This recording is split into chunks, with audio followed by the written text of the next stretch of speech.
sayıyoruz. Filistinli kardeşlerimiz için Türkiye'nin dört bir tarafında bayraklarımızla konvoylar düzenliyoruz. Zalimin aynı ve bütün dünyaya şu mesajı veriyoruz.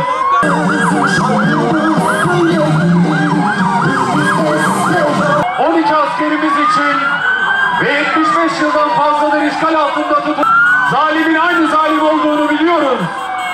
Orta Doğu'yu kan gölüyle...